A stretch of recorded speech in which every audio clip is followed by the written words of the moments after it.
May mga pagkakataon noon na iniisip ko kung ano ba talaga ang meron sa Sogo Hotel. Bakit kapag tuwing mga Valentine's Day ay fully booked ito? Bakit kapag may mga galing doon ay laging may mga kasama? At kailangan ba talaga na pagpapasok ka doon ay kailangan mo ng kasama? Hindi ba pwedeng mag-isa lang? Para kang nag-book ng basketball court, kailangan laging may kalaro. Para bang isang eksklusibong club para sa may mga ginagawa talaga? Para lang sa mga nagmamadali?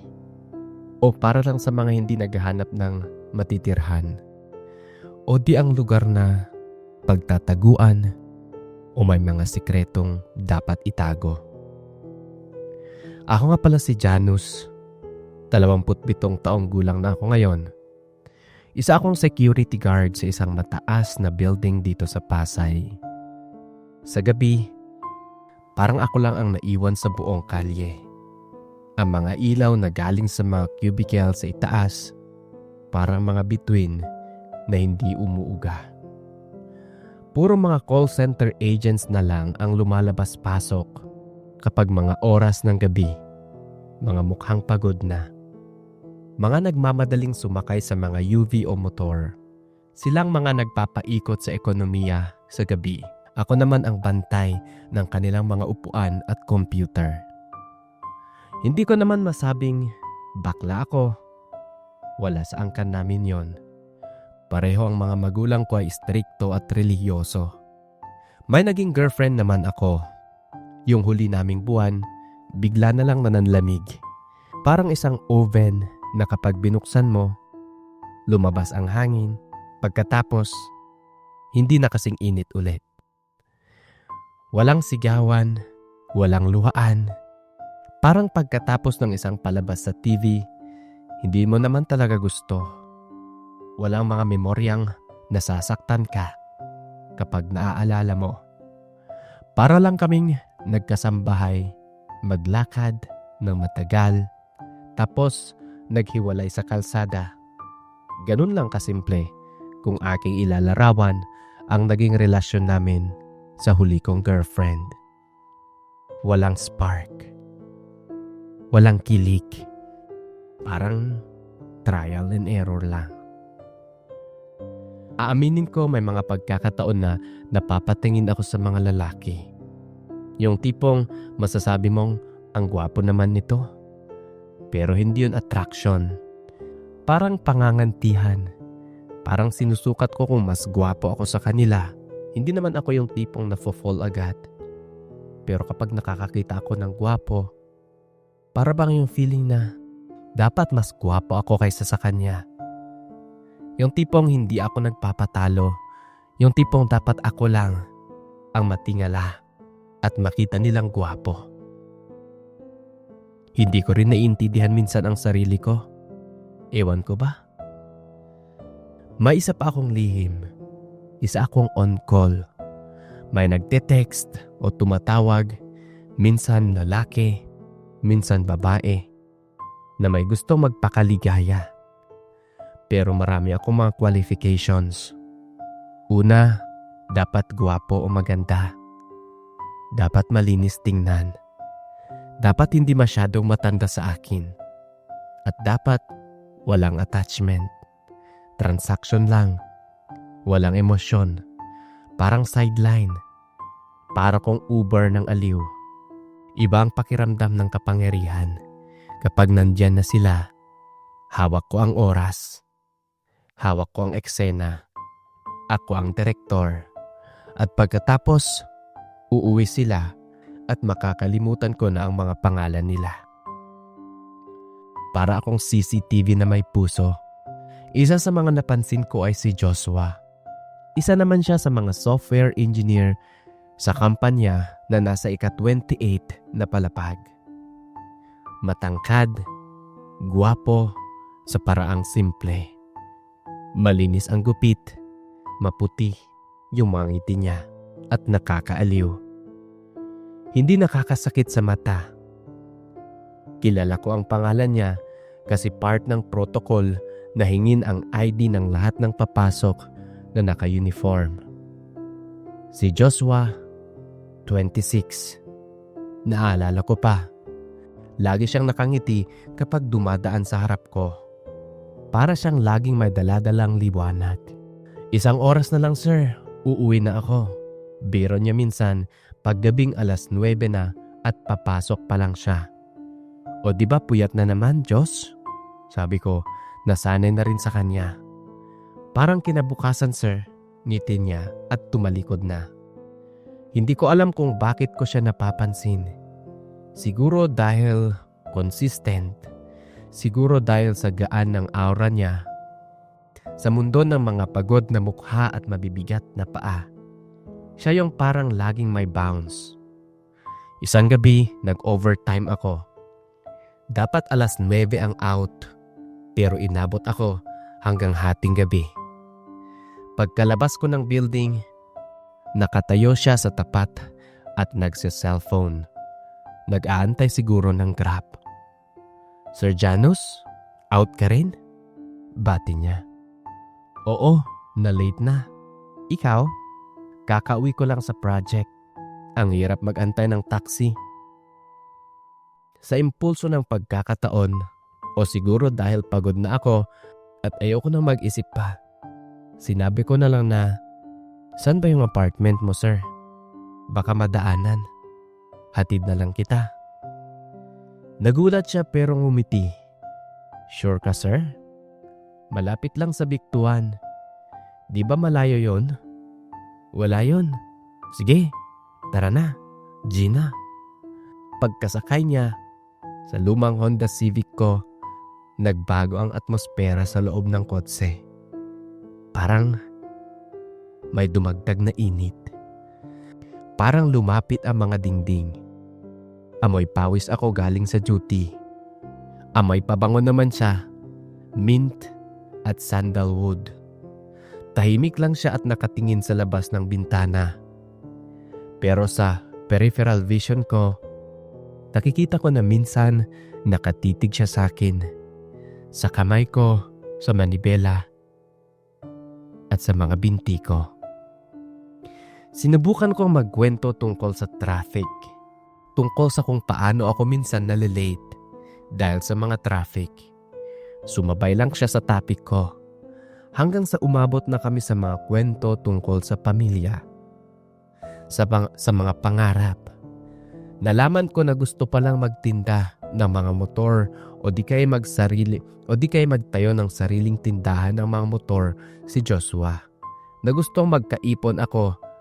"Bakit guard ang pinili mong trabaho, sir? Ang tangkad mo, ang lakas ng aura mo. Pwede ka maging pulis?" Tanong niya.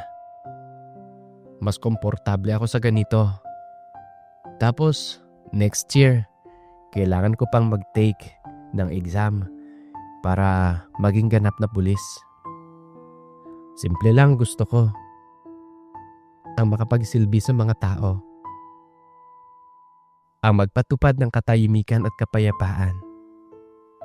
Habang papalapit na kami, bigla niyang nilapag ang kamay niya sa hita ko.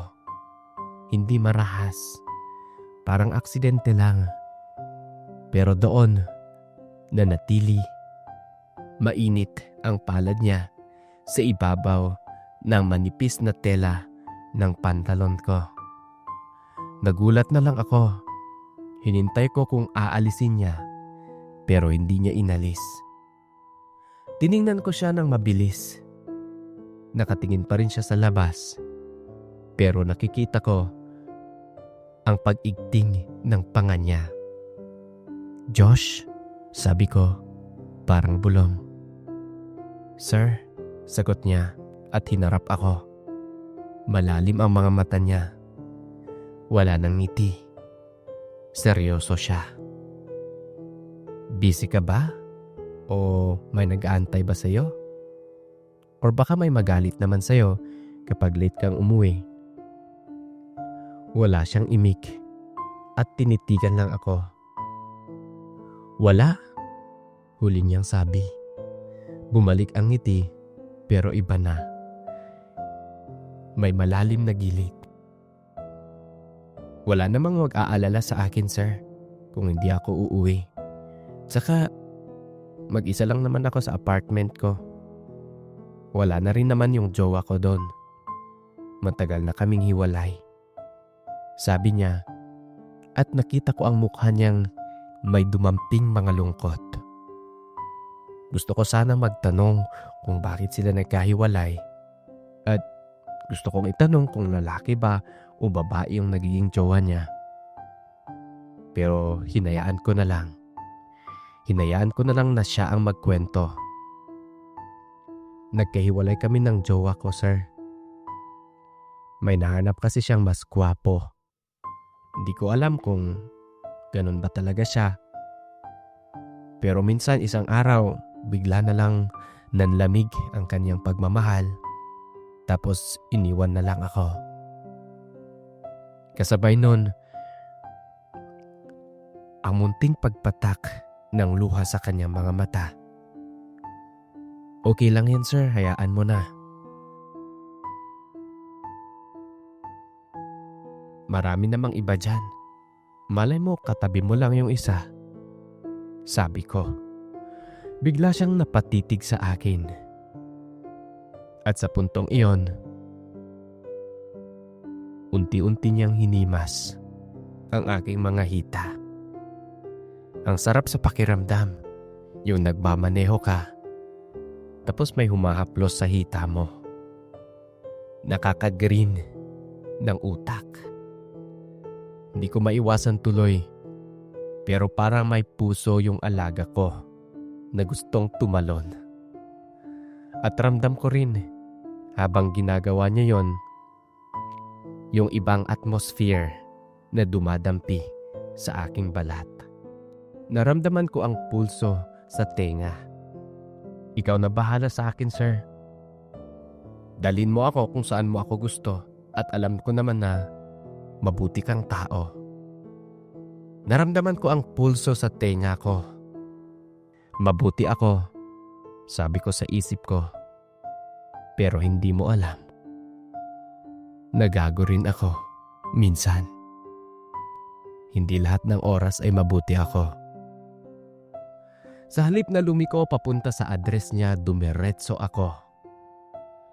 Dumiretso ako sa isang lugar na hindi ko pa napupuntahan. Yung lugar na curious ako kung bakit laging may kasama kapag papasok doon. Tinanong ko siya, "Sir, alam mo ba yung lugar na kapag pupunta ka doon ay dapat may kasama ka? Or dapat bang may kasama ka?" Nakita ko ang pagtanong sa isip niya. Napaisip siya at nagtanong kung ano ba yun. Sabi ko, sorpresa na lang. Kaya nga kailangang may kasama, di ba? Doon na lang tayo pupunta at alamin na lang natin kung bakit kailangang may kasama. Alam ko kung saan ang lugar na yon. Isang lugar na laging nandoon sa isip ko noon pa man. Pero ngayon, masusubukan ko na may kasama ako. Hindi ko man siya gaanong kilala sa personal, pero at least may kasama akong papasok doon. Namutla ang mga mata niya nang makita ang malaking ilaw na sign, pero hindi siya umurong at tahimik lang. Hotel Sogo ang nandoon. Maya-maya, nakita ko ang matamis na ngiti sa kanyang mga labi. Magpapahinga lang tayo. Di ba sabi ko sa'yo, susubukan natin kung ano ba ang meron dito sa Sogo na to. Parang nagpapaliwanag ako sa sarili ko. Tuloy natin yung usapan sa loob. Siguro, pag-uusapan natin yung mga sideline o kung ano pa yung mga pwede nating idagdag bukod sa mga trabaho natin. Pwede tayo mag-business online, sabi ko sa kanya. Tumango lang siya. Bumili ako ng 2 bote ng beer at isang box ng fried chicken sa drive-thru. Parang nagsisinungaling ako sa sarili kong script. Pagpasok namin sa kwarto, iba ang hangin. Malamig sa aircon. Amoy linis at pang-sanitize. Para siyang high-end quality na hotel. Pero may underlying scent na hindi ko maipapaliwanag. Yung mga kama, yung atmosphere sa loob. Meron pa yung isang kama na hindi ko masabi dahil sa shape niya. Para ka kasing pag nakaupo ka doon, para kang nakatuwad. Hindi ko alam kung anong gamit nun. Pero lahat ng bagay na nandoon sa loob, nakakadagdag para maging berde ang isip ko. Hindi ko ba alam kung bakit ganon yung atmosphere doon. Siguro sa mga nakikita ko. At pag upo ko sa kama, tumalbog naman ako na para bang nakaka-green talaga ng isip. Malaki, pula ang kulay ng mga kumot. Para kaming pumasok sa isang bubble na hiwalay sa mundo. Hinubad ko naman ang polo ko. Yung polo ko na pang security. Naiwan ko lang ang sando. At pagkatapos nun, nahuli ko ang sulyap niya sa mga bisig ko. Sa dibdib ko, may paghanga, may pagkaguto. Umupo kami sa gilid ng kama. Kumain, uminom. Pero yung usapan, iba na. Hindi na tungkol sa business. Patalas ng patalas. Parehong nagtatanong nang hindi direktang nagtatanong. Pinag-usapan naman namin kung paano kami nagkahiwalay ng aming mga jowa dati. Tapos nasabi ko na may jowa akong lalaki at nagka-jowa din ako sa babae. Sandali siyang tumingin sa akin. Tumingin sa mga biceps ko. Tumingin sa buong katawan ko. Matagal siyang nakatitig. Sir, ano ba yan? Inom na tayo. Hindi naman ako pulutan. Sabi ko, sabay tawa. Pwede naman sir eh. Mukha kang pulutan eh. Biro niya pabalik. Tumawa lang din naman ako. Nag-iisa ka lang pala lagi? Tanong ko. Oo, sanay na ako. Ikaw? Ako rin. Mas gusto ko na ng ganon. Pero ngayon, di ka na nag-iisa. Nandito naman ako, di ba? Sabi ko sa kanya. Tumigil ang usapan at hinagip ng tingin ko ang screen ng phone niya habang nagche-check siya ng notifications. Nakita ko sa isang mabilis na kislap ang icon ng isang adult app. May blood at kung ano-ano pa. Josh, patigil ang boses. May gusto sana akong itanong sa'yo. Tumigil siya sa pagkain. Ano yun, sir? May mga dinedate ka rin pala sa online. Sabi ko, wala yun, sir. Ano lang, naghahanap lang siguro ako ng mga bagong kaibigan. Ganon. Nanatili ang katahimikan sa pagitan namin. Pagkatapos, dahan-dahan, tumango siya. Inilapag ko ang bote ko at humarap ako sa kanya. Tiningnan ko ang mga labi niya. Ang mata niya na ngayon ay lumalaban, na hindi na nahihiya. Dahan-dahan, nilapit ko ang mukha ko at hinintay ko ang pag-urong at pagtanggi. Wala. At yun ang naging simula ng lahat. Ang unang halik, parang pagbukas ng gripo ng tubig na matagal nang nakasarado. Mula sa dahan-dahang pagdampi, naging desperado. Ginaya niya ang init ko. Binigyan pa niya ng apoy. Parang nauuhaw siya at gutom. At ako lang ang nakakapagpawala noon. Nawala lahat ng pag-iisip. Nawala ang sir. Nawala na ang guard at engineer. Nawala ang sogo bilang myth. Naging totoo. Naging tahanan sa loob ng ilang oras. Siya ang nagpakilala. Ibinigay niya ang kontrol sa akin at sa proseso. Ibinigay niya ang sarili niya. Ang pagiging vulnerable at ang pagtitiwala. Iba yun. Iba sa lahat ng nakasama ko. Hindi tungkol sa kapangyarihan o transaksyon. May connection. May pagkilala. Unti-unti naman akong gumalaw at pumasok sa mundo niya. Ginamit na namin yung upuan na noon ay naku-curious ako kung ano ba yon. Yung upuan na para kang tumuwad kapag umupo. Doon siya naupo. At doon namin in-explore ang mundo sa pagitan namin.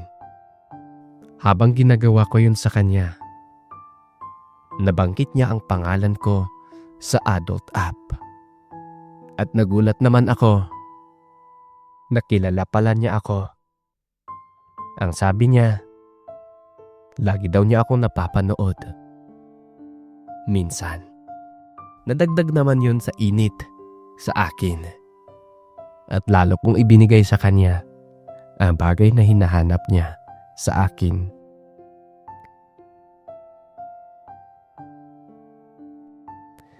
Ang init ng gabing iyon at hindi ko makakalimutan ang unang gabi namin sa Sogo Hotel. Pagkatapos huminga kami, hingal na hingal. Magkadikit ang balat. Tahimik na naman ang kwarto, pero iba na. Nagbago na ang kulay ng hangin. Janus?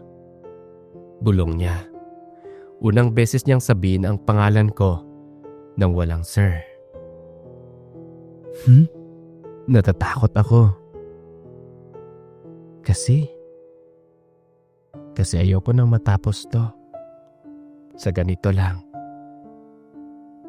Natatakot ako na mag-isa ulit ako. Na uuwi araw-araw. Tiningnan ko siya, nakayuko. Nakita ko ang pag-agos ng luha sa pilik mata niya. Pero parang pinipigilan niya. Doon sa kama ng isang sogo, sa gitna lahat ng mga stereotype at kahihiyan na inuugnay sa lugar na yon, naramdaman ko ang isang bagay na bago.